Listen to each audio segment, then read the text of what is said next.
Hello student, welcome है आप सभी का आपकी अपनी अकाउंटिंग की क्लास में। आज के हमारे इस वीडियो लेक्चर में हम स्टार्ट करेंगे स्टैट्स का एक नया टॉपिक जो कि है कलेक्शन ऑफ डेटा। तो देखिए, डेटा का जो कलेक्शन होता है उसे हिंदी में कहते हैं समंकों का संग्रहण। तो ये क्या होता है इसके बारे में हम आज पूरा डिस्कस करने वाले हैं। तो देखिए, कलेक्शन ऑफ डेटा का क्या मतलब होता है। तो देखिए, the collection of data refers to the purposive gathering of information relevant to the subject matter of the study from the units under the investigation.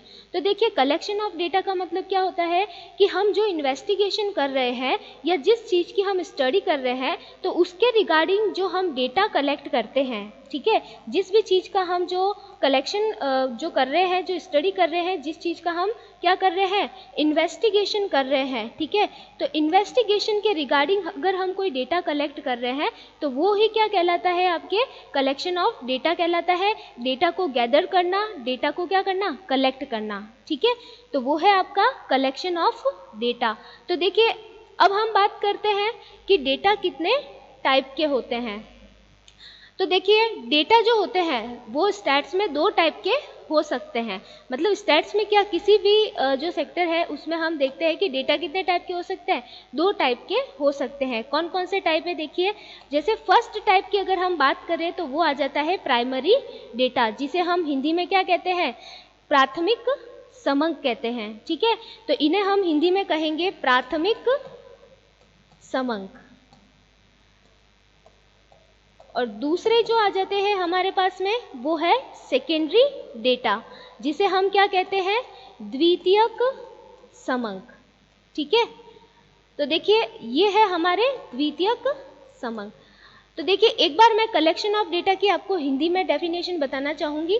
देखिए, कलेक्शन ऑफ डेटा मतलब समंकों का संग्रहण। तो समंकों के संग्रहण का मतलब क्या है कि हम पर्टिकुलर जो अनुसंधान कर रहे हैं उस अनुसंधान के संबंध में समंकों को क्या करना, एकत्रित करना, वो क्या कहलाता है, कलेक्शन ऑफ डेटा कहलाता है। अब हम टाइप्स ऑफ डेटा की बात करें तो डेटा के कितने प्रकार है, समंकों के कितने प्रकार है। तो एक तो हो जाता है प्राइमरी डेटा जो कि है प्राथमिक समंक, और दूसरे हो जाते हैं हमारे द्वितीयक समंक, ठीक है। द्वितीयक समंक मतलब सेकेंडरी डेटा। अब हम समझते हैं कि ये प्राइमरी डेटा क्या होते हैं, ठीक है। अब हम बात करते हैं कि प्राइमरी डेटा क्या होते हैं। तो देखिए, primary data, this data are those which are collected for the first time, ठीक है। ये वो डेटा होते हैं जो कि फर्स्ट टाइम कलेक्ट किए गए हैं। ये बिल्कुल क्या होते हैं, फ्रेश डेटा होते हैं, ठीक है, जो कि फर्स्ट टाइम अभी ओरिजिनली क्या किए गए हो, कलेक्ट किए गए हो, ठीक है, बिल्कुल नए सिरे से क्या किए गए हो, संग्रहित किए गए हो, ठीक है। इन्हें हम दूसरी जो लैंग्वेज है या दूसरे तरीके से हम इन्हें क्या कह सकते हैं, इन्हें हम कह सकते हैं ओरिजिनल डेटा, ठीक है। ओरिजिनल डेटा का मतलब जो कि हमने अभी नए तरीके से, नए सिरे से क्या किए हैं, कलेक्ट किए हैं। ये ऑलरेडी पहले से किसी के कलेक्ट किए हुए डेटा नहीं होते हैं, बिल्कुल फ्रेश ओरिजिनल डेटा होते हैं जो नए सिरे से क्या किए गए हो, संग्रहित किए गए हो। अगर हम पॉपुलेशन की बात करें, इंडिया के पॉपुलेशन की अगर, तो जो इंडिया के पॉपुलेशन का डेटा होता है वो घर घर जाके जो जनगणना की जाती है, जो कलेक्ट किया जाता है डेटा, वो फ्रेश डेटा होता है जिसे हम ओरिजिनल डेटा कहते हैं। बाद में उस डेटा को कई जगह पे यूज़ किया जा सकता है, ठीक है। तो ये वो डेटा होता है जो किसी पर्सन के थ्रू पहली बार नए सिरे से नया कलेक्ट किया गया है, ठीक है। तो इसे हम क्या कहेंगे, ओरिजिनल डेटा कहेंगे, ठीक है। ओरिजिनल डेटा या फिर प्राइमरी डेटा या फिर प्राथमिक डेटा, ठीक है। अब हम बात करते हैं नेक्स्ट हमारे पास है सेकेंडरी डेटा। तो सेकेंडरी डेटा को हिंदी में कहते हैं द्वितीयक समंक, ठीक है। अब देखिए, this data are those which have already been collected by other people और एजेंसी। तो ये वो डेटा होते हैं जो कि क्या होते हैं, ऑलरेडी किसी एजेंसी ने कलेक्ट कर लिए होते हैं, ठीक है, जो कि पहले से ही किसी लोगों ने या पहले से ही कोई संस्था ने, इंस्टीट्यूशन ने उनको कलेक्ट कर रखा है, ठीक है। तो ये वो डेटा होते हैं। अब देखिए, इसकी हम और अगर बात करें तो इसे हम क्या कह सकते हैं, ऑलरेडी पब्लिश्ड डेटा, ठीक है। ये ऑलरेडी क्या होते हैं, पब्लिश्ड होते हैं, ठीक है। और ये जिसे हम इसको कॉपी भी कह सकते हैं, कॉपी, ठीक है। ये ऑलरेडी कलेक्टेड होते हैं, तो ये कई दूसरे सोर्स से क्या लिए जाते हैं, कॉपी किए जाते हैं, ठीक है। तो ये पहले से किसी अनुसंधानकर्ता द्वारा स्वयं संग्रहित नहीं किए जाते हैं, ठीक है। जो इन्वेस्टिगेटर होता है वो खुद इन्हें कलेक्ट नहीं करता है, ये ऑलरेडी पब्लिश डेटा होते हैं, तो वो क्या कहलाते हैं, हमारे सेकेंडरी डेटा कहलाते हैं, ठीक है। तो ये बात क्लियर हो गई यहाँ पे। प्राइमरी डेटा जो नए सिरे से बिल्कुल फ्रेश कलेक्ट किए गए हैं, ठीक है, ओरिजिनल डेटा कह सकते हैं। और फिर बात करते हैं सेकेंडरी डेटा, जो कि पहली बार कलेक्ट नहीं किए गए हैं, पहले से ही किसी और ने उसको कलेक्ट करके रखा हुआ है, ठीक है, ऑलरेडी पब्लिश डेटा। अब हम बात करते हैं आगे, difference between primary and secondary data. तो प्राइमरी और सेकेंडरी डेटा में क्या डिफरेंस है, उसके बारे में अभी हम चर्चा करेंगे, ठीक है। तो देखिए, प्राइमरी डेटा और सेकेंडरी डेटा का जो डिफरेंस का बेस है, वो हम पहला बेस अगर ले तो क्या ले सकते हैं, हम पहला बेस हम ले सकते हैं उसका ओरिजिनलिटी, ठीक है, जिसको हम हिंदी में क्या कह सकते हैं, मौलिकता। क्या कह सकते हैं हम इसे, मौलिकता। मौलिकता का मतलब क्या होगा, देखिए ओरिजिनलिटी की बात करें तो जो प्राइमरी डेटा होते हैं वो क्या होते हैं, ओरिजिनल डेटा होते हैं, बिल्कुल क्या होते हैं, वास्तविक डेटा होते हैं, जो कि मूलभूत तरीके से कलेक्ट किए होते हैं। उन्हें हम क्या कह सकते हैं, नॉट कॉपीड, ठीक है। ये क्या होते हैं, नॉट कॉपीड। प्राइमरी डेटा क्या होते हैं, नॉट कॉपीड होते हैं। जबकि सेकेंडरी डेटा की हम बात करें तो वो ओरिजिनल नहीं होते हैं, वो क्या होते हैं, वो कॉपी किए हुए होते हैं, ठीक है, वो कॉपी किए हुए होते हैं, वो ऑलरेडी पब्लिश किए हुए होते हैं, ठीक है। तो ये इन दोनों में क्या डिफरेंस आ गया ओरिजिनलिटी के बेस पे, कि प्राइमरी डेटा क्या होते हैं, नॉट कॉपी होते हैं, मतलब वो ओरिजिनल होते हैं, और जो सेकेंडरी डेटा होते हैं वो क्या होते हैं, ऑलरेडी कॉपी किए हुए होते हैं, या ऑलरेडी जो पब्लिश है उन्हें कॉपी किया जाता है, ठीक है। अब बात करते हैं कलेक्शन की, संग्रहण, ठीक है। संग्रहण के हिसाब से देखा जाए तो जो प्राइमरी डेटा होते हैं, ठीक है, प्राइमरी डेटा बिल्कुल नए सिरे से क्या किए जाते हैं, कलेक्ट किए जाते हैं, ठीक है, बिल्कुल नए सिरे से कलेक्ट किए जाते हैं, कौन से, प्राइमरी डेटा। जबकि सेकेंडरी डेटा की बात करें तो वो जो ऑलरेडी पब्लिश होते हैं, ऑलरेडी पब्लिश कहीं बुक में भी हो सकते हैं, कहीं लाइब्रेरी से, न्यूज़पेपर से, इंटरनेट से, ठीक है, कहीं से भी मतलब उनको किया जाता है, तो वो जो आते हैं वो कौन से आ जाते हैं, हमारे सेकेंडरी डेटा। तो ठीक है, कलेक्शन के हिसाब से देखा जाए तो जो प्राइमरी डेटा होते हैं वो बिल्कुल नए सिरे से, नई शुरुआत की तरह उन्हें कलेक्ट किया जाता है, जो कि पहले से कहीं पर भी डेटा अवेलेबल नहीं होता है। और अगर सेकेंडरी डेटा की बात करें तो वो किसी बुक से, न्यूज़पेपर से, इंटरनेट से या और किसी सोर्सेज से, ठीक है, वहाँ से जो ऑलरेडी पब्लिश हो वहाँ से कलेक्ट किए जाते हैं, ठीक है। अब हम बात करते हैं availability of time and money, ठीक है। अब देखिए, अगर समय की और धन की आवश्यकता के हिसाब से देखा जाए तो टाइम और मनी किस में ज़्यादा लगने वाला है, प्राइमरी डेटा के कलेक्शन में, ठीक है। प्राइमरी डेटा के कलेक्शन में जो टाइम और मनी है वो ज़्यादा लगता है, क्योंकि उन्हें ओरिजिनली क्या करना पड़ता है, कलेक्ट करना पड़ता है, कहीं से हम कॉपी करके नहीं ले सकते, शॉर्टकट हम नहीं लगा सकते, तो उनके लिए ज़्यादा टाइम लगाना पड़ता है और पैसा भी ज़्यादा लगाना पड़ता है प्राइमरी डेटा को कलेक्ट करने के लिए। फिर बात करते हैं हम secondary data. Secondary data already published होता है, ऑलरेडी क्या किया हुआ होता है, कलेक्टेड किया हुआ होता है, ठीक है। तो उसको कलेक्ट करने में न तो हमें ज़्यादा टाइम लगाना पड़ता है और न ही हमें ज़्यादा मनी लगानी पड़ती है, ठीक है। लेकिन बात यह है कि वो किसी और के थ्रू कलेक्ट किए हुए हैं, तो क्या पता हम जिस इन्वेस्टिगेशन के लिए उसे यूज़ करना चाहते हैं वो उसके लिए प्रॉपर हो या नहीं हो, ठीक है। तो ये बात है। अब बात करते हैं ऑब्जेक्ट की। ऑब्जेक्ट का मतलब उद्देश्य। तो देखिए, उद्देश्य का क्या हो सकता है कि जो प्राथमिक डेटा होते हैं, जो प्राइमरी डेटा होते हैं, ठीक है, वो बिल्कुल हमारे जिस ऑब्जेक्ट के लिए हम उन्हें कलेक्ट करना चाहते हैं उसके लिए क्या होते हैं, सूटेबल होते हैं, ठीक है, क्योंकि हम ही कलेक्ट कर रहे हैं। फर्स्ट टाइम कलेक्ट कर रहे हैं, तो जिस ऑब्जेक्ट के लिए कलेक्ट करेंगे उसके लिए क्या रहेंगे, वो सूटेबल रहेंगे। लेकिन जो सेकेंडरी डेटा होते हैं वो हमारे ऑब्जेक्ट के लिए उतने सूटेबल नहीं हो सकते, क्योंकि वो ऑलरेडी किसी और ने कलेक्ट किए हैं, किस पर्पस से कलेक्ट किए हैं। ठीक है, तो ये बात यहाँ पे आ जाती है इनके डिफरेंस की। ठीक है, ओरिजिनलिटी, कलेक्शन और availability of time and money और ऑब्जेक्ट, ये इनकी क्या है, डिफरेंस के बेसिस हैं। अब हम बात करते हैं नेक्स्ट आगे। अब हम बात करते हैं methods of collecting primary data.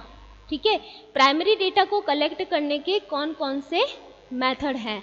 तो देखिए, अगर फर्स्ट मेथड की हम बात करें तो फर्स्ट मेथड है डायरेक्ट पर्सनल इन्वेस्टिगेशन। ठीक है, क्या है first method, direct personal investigation, जिसे हम हिंदी में क्या कह सकते हैं, हिंदी में हम इसे कह सकते हैं प्रत्यक्ष व्यक्तिगत अनुसंधान।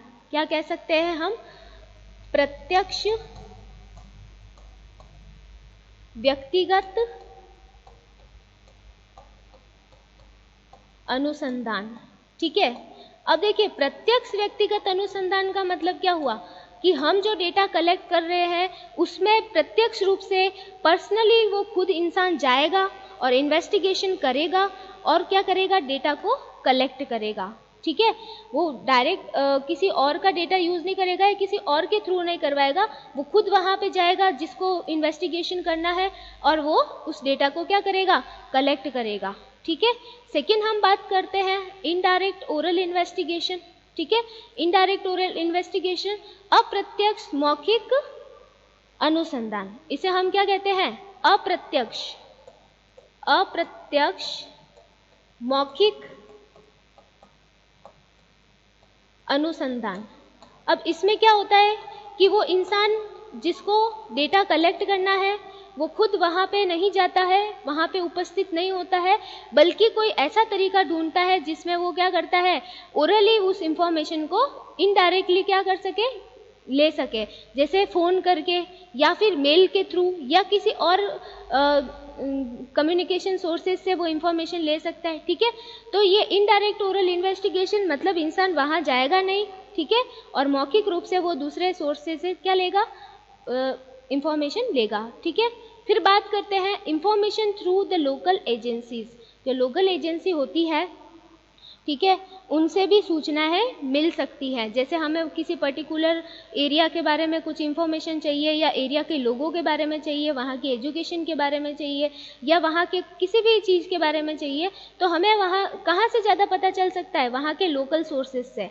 ठीक है, तो लोकल सोर्सेज से भी इंफॉर्मेशन ली जा सकती है, क्योंकि लोकल सोर्सेज से क्या होता है, वो लोग वहाँ पे रहते हैं तो उनको पता है कि यहाँ पे रहने वाले लोगों की क्या विशेषता है, इस एरिया की क्या स्पेशलिटी है, तो उन लोगों को ज़्यादा पता होता है, तो लोकल लोगों से भी इंफॉर्मेशन ली जा सकती है। ठीक है, हिंदी में क्या कहेंगे कि जो स्थानीय स्रोत होते हैं वहाँ से सूचना की प्राप्ति। फिर बात करते हैं मेल्ड क्वेश्चनरीज मेथड। अब देखिए, ये मेथड भी काफ़ी पॉपुलर है डेटा कलेक्ट करने के लिए, कि लोगों को किसी पर्टिकुलर चीज़ के बारे में अगर हमें कोई डेटा चाहिए तो हम लोगों को क्या करेंगे, क्वेश्चनरीज को क्या करेंगे, मेल करेंगे। ठीक है, क्वेश्चनरीज होती है किसी पर्टिकुलर चीज़ के रिगार्डिंग, क्वेश्चंस लिख दिए होते हैं उसमें, लोगों को मेल कर दिया और लोग उसको क्या करेंगे, भरेंगे। ठीक है, उसमें टिक लगाएंगे यस और नो। जैसे हम बात करते हैं, जैसे किसी पर्टिकुलर प्रोडक्ट की मार्केटिंग करने के बाद में लोगों से अगर उनको सैंपल दे दिया, सैंपल यूज़ करने के बाद उनको क्वेश्चनरीज मेल कर दी और उनसे पूछा गया कि आपको ये प्रोडक्ट कैसा लगा, अच्छा लगा, आपके लिए कैसा है, इसमें क्या क्या चेंजेस होने चाहिए वगैरह, तो जो क्वेश्चनरीज है उससे भी क्या किया जा सकता है, प्राइमरी डेटा कलेक्ट किया जा सकता है। अब हम बात करते हैं schedules to be filled in by the enumerators. ठीक है, तो ये जो शेड्यूल्स होती हैं वो भी भरवाई जा सकती है, जो प्रगणक होते हैं ना, इन्यूमरेटर्स, तो उनसे भी हम क्या कर सकते हैं, ये शेड्यूल्स भरवा के इंफॉर्मेशन ले सकते हैं। ठीक है, तो ये प्राइमरी डेटा के कलेक्शन के क्या है, मेथड्स हैं। अब सबसे पहले जो हम मेथड स्टार्ट करेंगे वो कौन सा स्टार्ट करेंगे, डायरेक्ट पर्सनल इन्वेस्टिगेशन। ये प्रत्यक्ष व्यक्तिगत अनुसंधान क्या होता है और किस तरीके से इसमें डेटा कलेक्ट किया जाता है। ठीक है, तो देखते हैं हम आगे। सबसे पहले बात करते हैं डायरेक्ट पर्सनल इन्वेस्टिगेशन। तो देखिए, डायरेक्ट पर्सनल इन्वेस्टिगेशन मतलब प्रत्यक्ष व्यक्तिगत अनुसंधान।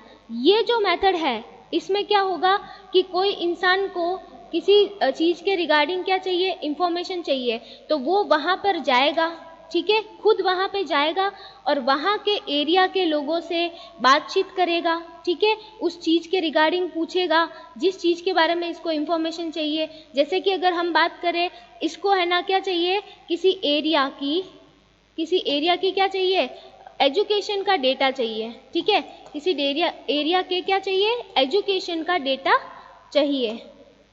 एक मिनट थोड़ा सही से लिख देती हूँ मैं इसे।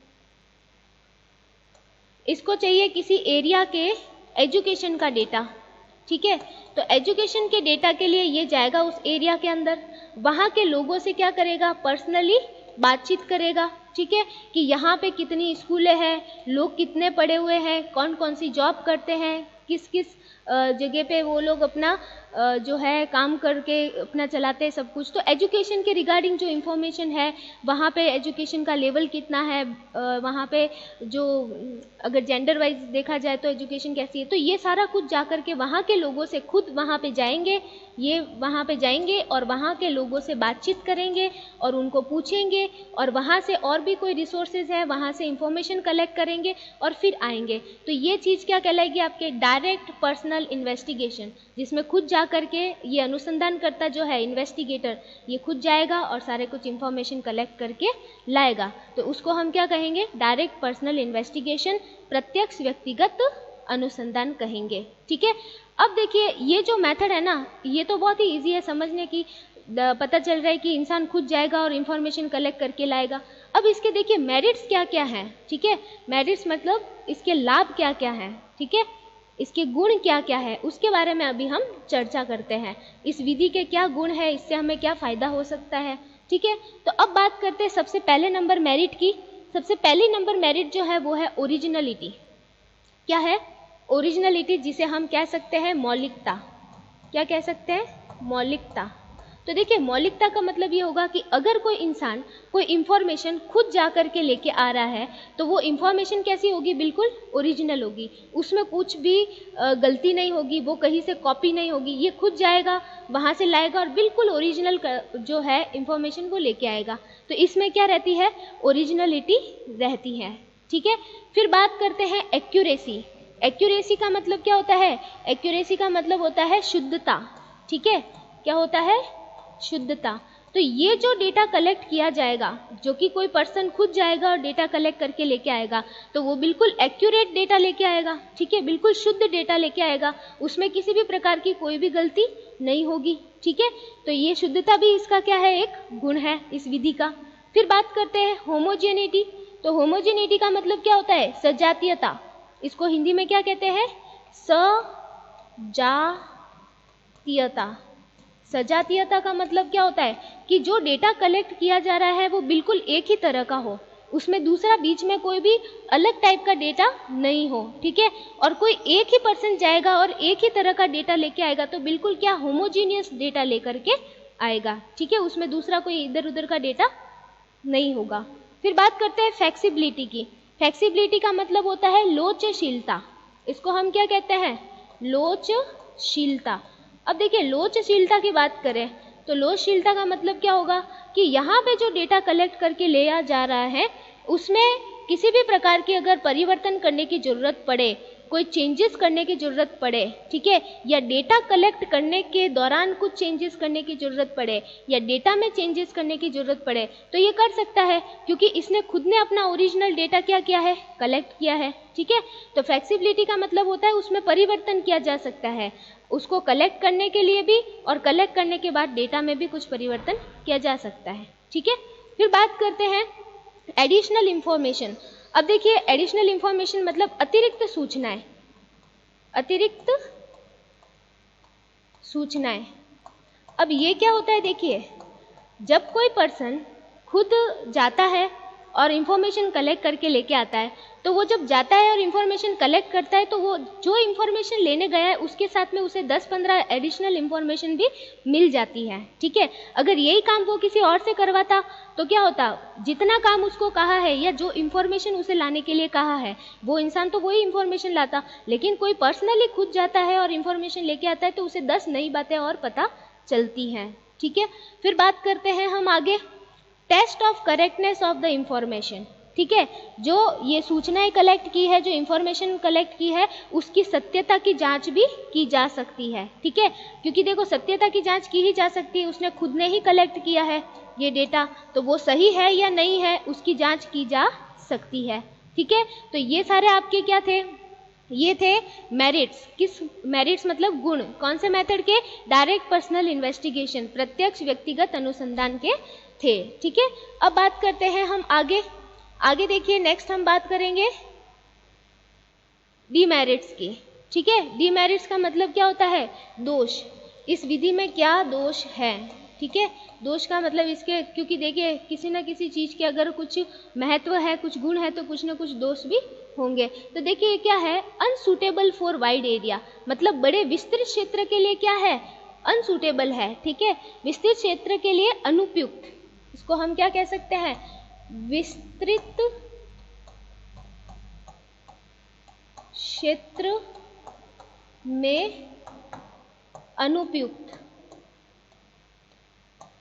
इसका मतलब ये होता है कि अगर कोई एरिया बड़ा है इन्वेस्टिगेशन का, जिसमें हमें बहुत बड़ा इन्वेस्टिगेशन किसी चीज़ का करना है, तो वहाँ पे पर्सनली जा के डेटा लाने का जो काम है वो क्या हो जाता है, बहुत बड़ा बर्डन वाला लगने लग जाता है। तो अगर कोई छोटा मोटा काम है या कोई छोटी सी इन्वेस्टिगेशन करनी है जिसमें हमें थोड़ी इन्फॉर्मेशन ही लानी है, तो वहाँ पे बोलते हैं कि ये वाला जो मेथड है वहाँ पे सूटेबल होता है। नहीं तो एक अकेला बंदा पर्सनल कहाँ पहुँच पाएगा। ठीक है, इसलिए ये कहा जाता है कि छोटे एरिया में ये वाला जो मेथड है वो सूटेबल है। फिर बात करते हैं पर्सनल प्रीजुडेंस। ठीक है, तो पर्सनल प्रीजुडेंस का मतलब ये होता है कि उसकी खुद की जो पर्सनल जो है पक्षपात, वो भी उसमें आ जाता है। जैसे अब एक इंसान को डेटा कलेक्ट करने भेजा, उसको बोलना था कि ये डेटा लेके आना, लेकिन वो अपने हिसाब से कुछ भी लेकर के आ जाता है। ठीक है, मतलब उसको जो पसंद है वो वही लेकर के आएगा। ठीक है, ये भी हो सकता है, तो वो उसमें अपने हिसाब से कुछ भी चेंजेस कर सकता है। जैसे अगर उसको किसी पर्टिकुलर सब्जेक्ट का या पर्टिकुलर एरिया की इंफॉर्मेशन लाना अच्छा नहीं लगता तो वो वहाँ पे नहीं जाएगा। ठीक है, या किसी इंसान से उसको बात करना अच्छा नहीं लगता तो वो नहीं जाएगा, मतलब वो अपना कुछ भी उसमें पक्षपात कर सकता है। ठीक है, तो क्योंकि इंफॉर्मेशन पर्सनली लाई जा रही है तो पक्षपात होने की संभावना हो सकती है। फिर बात करते हैं वेस्टफुल। वेस्टफुल मतलब क्या है, इसमें अपव्यय बहुत ज़्यादा होता है। ठीक है, वेस्टफुल का मतलब क्या होता है कि इसमें अपव्यय क्या होता है, ज़्यादा होता है। कैसे ज़्यादा होता है, देखिए अपव्यय ज़्यादा ये होता है कि इसमें एक तो चाहिए ज़्यादा टाइम, दूसरा इसमें चाहिए मनी।